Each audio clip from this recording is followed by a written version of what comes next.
O livro de Enoque, capítulo 91. Após viajar pelo reino celestial e retornar à terra, Enoque se prepara para ser levado de volta aos céus. E se a Bíblia que você conhece estivesse incompleta, faltando livros inteiros, que nunca foram perdidos, apenas deixados para trás?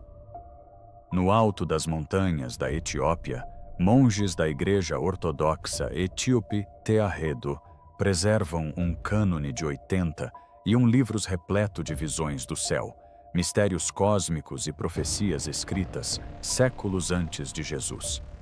Será que as pessoas realmente podem ver o futuro? Receber mensagens através do tempo e do espaço por séculos? Por que esses textos foram excluídos do mundo ocidental? E o que acontece se eles ressurgirem agora?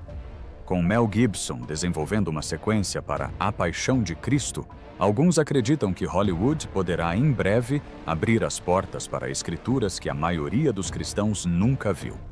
A questão é: estamos preparados para o que foi deixado de fora? Não existe uma única Bíblia. Eis um fato que surpreende quase todos.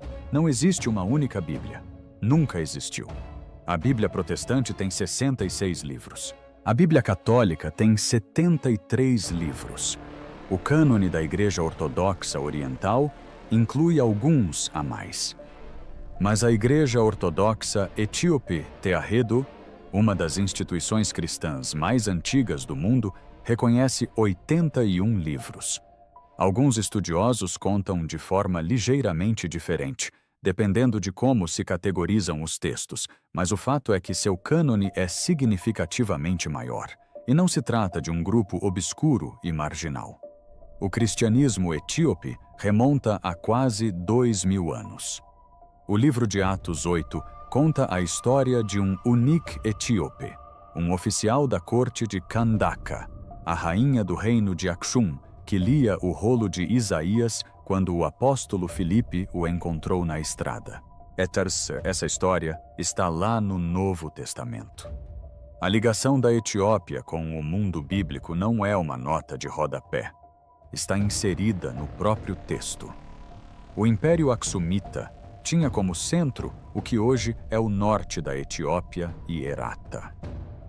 Aque adotou o cristianismo como religião oficial no século IV, tornando-se um dos primeiros reinos do mundo a fazê-lo. Por volta da mesma época, as escrituras estavam sendo traduzidas para o gaélico, uma língua semítica que serve como língua franca da Igreja Etíope até hoje. E quando essas traduções foram feitas, incluíram livros que outras tradições acabariam por deixar de lado. Livros como o Primeiro Enoque, o Livro dos Jubileus, às vezes chamado de Pequeno Gênesis, que reconta as histórias de Gênesis e Êxodo, com um anjo ditando a narrativa a Moisés, no Monte Si, acrescentando camadas de detalhes sobre calendários, alianças e a guerra espiritual por trás da história da humanidade. A ascensão de Isaías, com sua visão impressionante de 7 céus e uma figura divina que desce por cada um deles. Há outros também. Há O Pastor de Hermas, um texto sobre visões e ensinamentos morais que foi amplamente lido na igreja primitiva em todo o Mediterrâneo. Os livros de Macabiano são exclusivos da tradição etíope e não têm paralelo em nenhum outro cânone cristão. Esses textos não surgiram como uma reflexão tardia. Eles foram entrelaçados na estrutura do cristianismo etíope desde os seus primórdios. Não eram considerados estranhos ou heréticos na tradição etíope. Eram escrituras. Eram lidos nas igrejas, estudados por eruditos e copiados por monges. Enquanto o resto do mundo cristão restringia seu cânone, a Etiópia preservava um cânone mais amplo. E como as terras altas da Etiópia eram geograficamente isoladas, separadas por desertos, montanhas e pela política do império, esses textos sobreviveram em uma tradição manuscrita quase ininterrupta por mais de 1 milênio. O resto do mundo seguiu em frente. A Etiópia permaneceu estagnada, e aquilo a que se apegou pode mudar a sua compreensão do próprio cristianismo. Enoque foi citado. Fale sobre o livro de Enoque, pois este é o livro que impacta as pessoas. Primeiro, Enoque, também chamado de livro etíope de Enoque, é um texto visionário extenso. Anjos caídos, chamados de vigilantes, descem à terra, tomam esposas humanas e ensinam à humanidade conhecimentos proibidos, metalurgia, feitiçaria e astrologia. Seus descendentes são os Néfilins, gigantes que devastam a terra. Deus envia um dilúvio para purificar o mundo. Mas antes de tudo isso, Enoque é levado em uma jornada pelo cosmos. Ele vê a arquitetura do céu. Ele testemunha o julgamento e encontra uma figura chamada Filho do Homem. Pare por aqui, porque essa expressão, Filho do Homem, é um dos títulos mais importantes do Novo Testamento. É a expressão que Jesus usa para se descrever mais do que qualquer outra. Não Filho de Deus, mas Filho do Homem. E quando a usa, não está tirando essa ideia do nada. Ele está se baseando em uma tradição. Uma tradição que, para muitos estudiosos, remonta diretamente às parábolas de semelhanças de Enoque, escritas aproximadamente no 1º ou 2º século antes de Cristo. Em Enoque, o Filho do Homem é uma figura divina pré-existente. Ele se assenta em um trono de glória. Ele julga os reis da terra.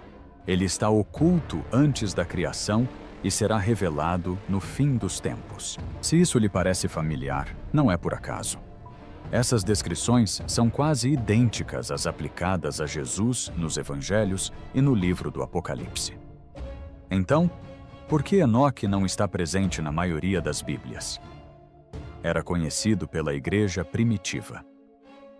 A Epístola de Judas, presente em todas as Bíblias cristãs, cita diretamente o primeiro livro de Enoque. Judas 1, 14 a 15 diz: Enoque, o 7º depois de Adão, profetizou a respeito deles e então apresenta uma passagem que corresponde quase exatamente ao primeiro livro de Enoque. Isso não é uma vaga ilusão. Essa é uma citação. Os primeiros pais da igreja estavam divididos. Tertulano, escrevendo no 2º e 3º século, defendeu o livro e o considerou escritura. Outros, como Agostinho, foram mais cautelosos. Quando o cânone ocidental se consolidou, Enoque foi descartado. Não porque tenha sido comprovado como falso, mas porque não se encaixava na direção que a teologia dominante estava tomando. E então vieram os manuscritos do Mar Morto. Em 1947, fragmentos do primeiro livro de Enoque foram encontrados nas cavernas de Qumran. Qumran, Israel, 1947, a 20 metros a leste de Jerusalém. Neste sítio arqueológico foram encontrados fragmentos aramaicos que datam de antes de Cristo. Múltiplas cópias, totalizando 11 manuscritos, estão espalhadas por diversas cavernas. Não se tratava de uma falsificação medieval ou de uma curiosidade marginal. O livro de Enoque fazia parte da biblioteca de uma comunidade judaica influente que viveu nos séculos imediatamente anteriores a Jesus. Era amplamente lido, profundamente estudado e moldou o vocabulário teológico que os escritores do Novo Testamento utilizariam posteriormente. Considere o peso disso. Um texto que descreve uma figura divina pré-existente chamada Filho do Homem, escrito antes do nascimento de Jesus, encontrado na mesma região onde João Batista pregava. As conexões não são especulação.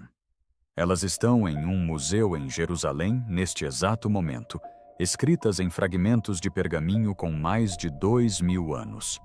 O livro de Enoque não desapareceu por estar errado. Desapareceu porque as pessoas com poder para definir o cânone decidiram que não pertencia a ele. A Etiópia discordou. A descida oculta. Se Enoque nos apresenta o Cristo cósmico antes dos evangelhos, a ascensão de Isaías nos apresenta o Cristo cósmico entre os evangelhos. A ascensão de Isaías é um texto composto, em parte judaico, em parte cristão, provavelmente compilado entre os séculos I e IV. A primeira metade narra a história do martírio do profeta Isaías, cerrado ao meio dentro de uma árvore oca, por ordem de um rei perverso. É brutal, é vívido, e é o tipo de história que os primeiros cristãos divulgavam como prova de perseguição profética. Mas a segunda metade é onde as coisas ficam extraordinárias. Isaías é levado através dos 7 céus. Cada nível é mais glorioso que o anterior. Nos céus inferiores, anjos estão em guerra. Há conflito, hierarquia, luta. À medida que Isaías ascende, a luz cresce, o louvor se intensifica e o véu entre o humano e o divino se torna mais tênue. E então ele vê algo que o detém, uma visão da descida do amado. Uma figura divina que descerá por todos os 7 céus, disfarçando-se em cada nível. Ele assumirá a forma dos anjos em cada céu, de modo que nenhum deles o reconheça. Ele descerá até o firmamento, depois à terra, onde nascerá de uma mulher. Viverá, sofrerá, morrerá e ressuscitará. E então ascenderá de volta por todos os 7 céus. Desta vez, revelado em toda a sua glória e com todos os anjos se curvando à sua passagem. Pense no significado teológico disso. Não se trata apenas de ressurreição como um retorno à vida. Trata-se de ressurreição como uma redenção cósmica. Um ser divino atravessando camadas da realidade, despojando-se de disfarces, reafirmando seu domínio sobre todos os planos da existência. É uma versão da história de Cristo muito mais elaborada, muito mais mítica e muito mais visualmente deslumbrante do que qualquer coisa no cânone tradicional. E suas implicações vão além da teologia. Se os primeiros cristãos, e um número significativo deles, entendiam o evento de Cristo como um drama cósmico que se desenrolava em múltiplas dimensões da realidade, então a ressurreição não era apenas um milagre ocorrido em um jardim. Foi o clímax de uma história que começou antes da fundação do mundo e se desenrolou em todas as camadas da existência. E o túmulo vazio era apenas a parte que podíamos ver. A ascensão de Isaías foi lida e valorizada por muitos dos primeiros cristãos. Ela aparece em citações dos pais da igreja. Jerônimo a conhecia. Epifânio a mencionou. Mas, assim como Enoque, não foi incorporada à versão final, exceto na Etiópia. Ali foi preservado, copiado, lido nas igrejas. Tratado como parte da herança sagrada, levanta uma questão sem resposta fácil. Que tipo de cristianismo teríamos hoje se esses textos tivessem permanecido? O cânone foi contestado. É essa parte que incomoda as pessoas. Não por ser escandaloso, mas por ser honesto. Não houve um momento específico em que alguém se sentou e declarou: estes livros estão dentro, aqueles livros estão fora. A formação do cânone foi um processo longo, complexo e politicamente intrincado que se estendeu por séculos. E os primeiros cristãos não tinham um Novo Testamento.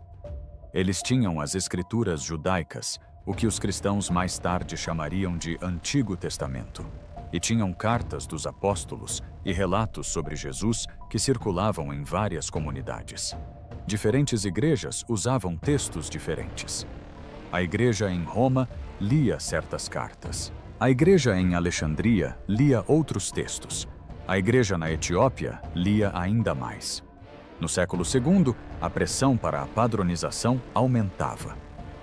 Movimentos heréticos, o gnosticismo e o marcianismo estavam criando seus próprios cânones, e os líderes da igreja sentiram a necessidade de definir um cânone ortodoxo.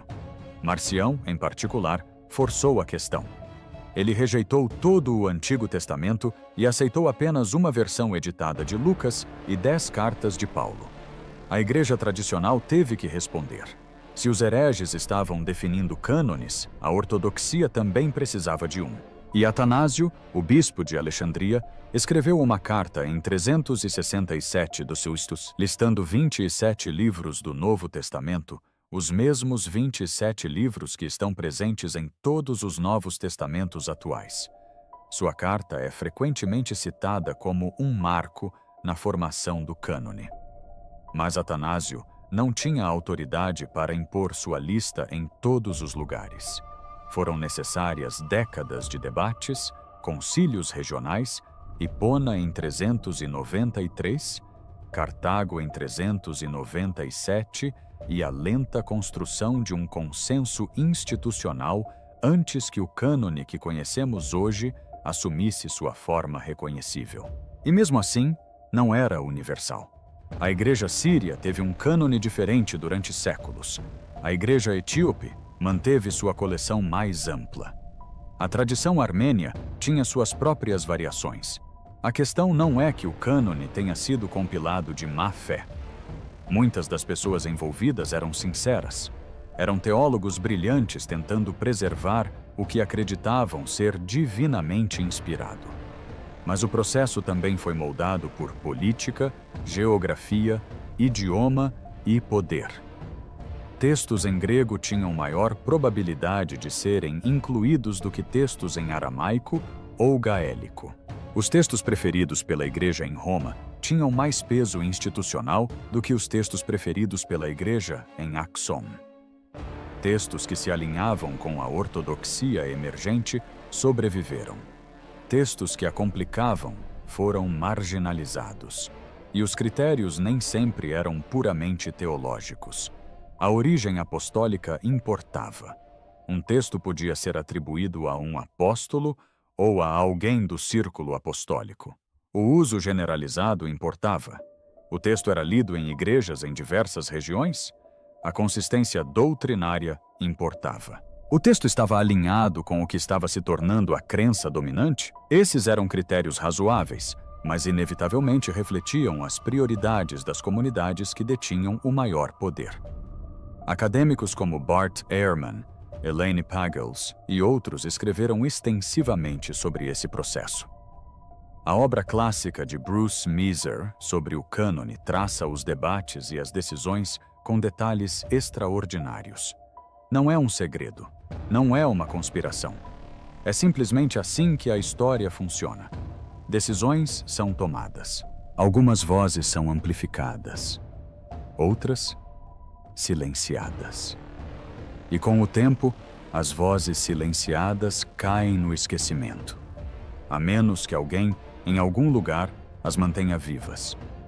Antes de Roma se estabelecer no alto da região de Tigra, no norte da Etiópia, mosteiros se agarram às encostas como se tivessem sido colocados ali por algo além de mãos humanas.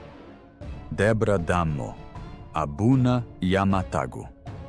São lugares aos quais se chega escalando uma corda em uma parede rochosa íngreme ou caminhando por uma estreita saliência, sem nada além de ar abaixo. Foram construídos assim de propósito. O isolamento era o objetivo. Debra Damo fica no topo de uma montanha plana, acessível apenas escalando um penhasco de 15 metros com uma corda de couro. Foi fundada no século VI por Abuna Aragawi, um dos 9 santos, um grupo de missionários a quem se atribui a disseminação do cristianismo nas terras altas da Etiópia. Há mais de 1.500 anos, monges vivem naquela montanha. Cultivam seus próprios alimentos. Oram e copiam manuscritos à mão em pergaminho de pelo de cabra, preparado da mesma forma que era preparado há 1000 anos. E esse isolamento tornou-se a maior estratégia de preservação da história do cristianismo. Enquanto muitos nunca foram totalmente catalogados, alguns nunca foram fotografados. O mosteiro de Gundi, no leste de Tigra, por si só, abriga mais de 220 volumes, quase todos datando de antes do século XVI. Uma das maiores coleções do gênero em todo o país. E há também os Evangelhos de Gara, guardados no mosteiro de Abagarima, perto de Adua. Os Evangelhos de Gara foram considerados por muito tempo como medievais, talvez com 900 anos de idade. Então, no início dos anos 2000, testes de radiocarbono foram realizados na Universidade de Oxford. Os resultados surpreenderam o mundo acadêmico.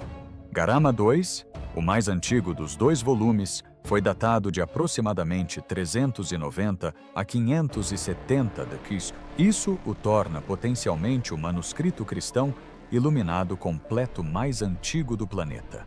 Mais antigo que os famosos evangelhos de Rabula, da Síria, datados de 586.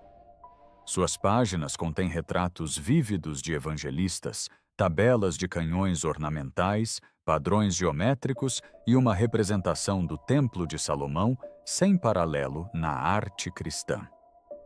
E essas páginas sobreviveram não porque estavam trancadas em um cofre com temperatura controlada. Os soldados têm lutado ao lado do Exército Federal da Etiópia, na região.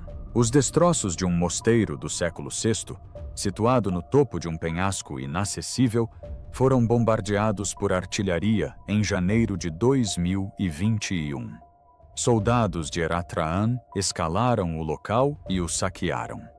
No mosteiro de Valduba, no oeste de Tigra, monges e freiras relataram que as forças invasoras levaram mais de 3.000 manuscritos em pergaminho e mais de 300 cruzes antigas de ouro e prata. Manuscritos saqueados começaram a aparecer no eBay, sendo vendidos por algumas centenas de dólares cada. Um relatório da Diocese da Igreja Ortodoxa de Tigra constatou que 326 membros do sacerdócio foram mortos apenas nos primeiros 3 meses do conflito. Pelo menos 40 igrejas e mosteiros sofreram danos documentados, e acredita-se que centenas mais tenham sido afetados. O destino dos evangelhos de Gara durante o conflito permaneceu incerto por meses. Pense nisso.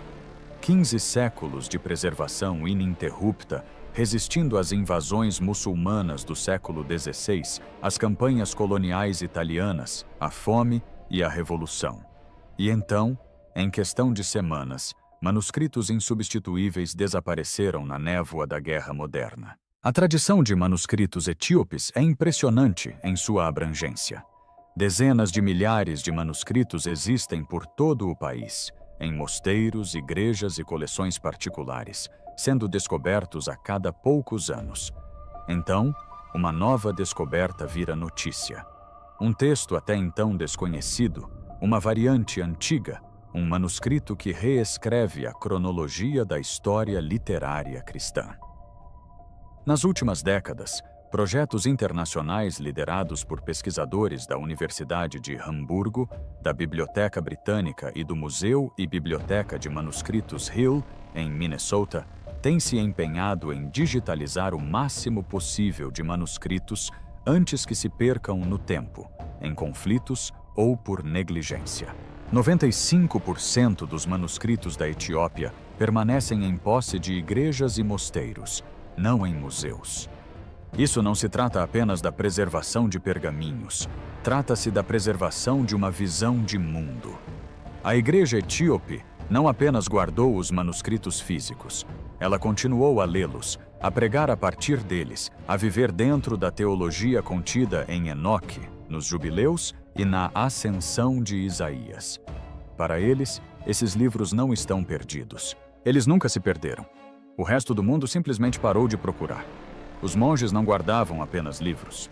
Eles guardavam uma versão do cristianismo que o resto do mundo havia esquecido ser possível. E mesmo agora, depois da guerra, depois dos saques, depois do tipo de destruição que teria acabado com tradições menores, eles ainda estão lá, ainda copiando, ainda rezando, ainda virando páginas que a maior parte do mundo nunca leu.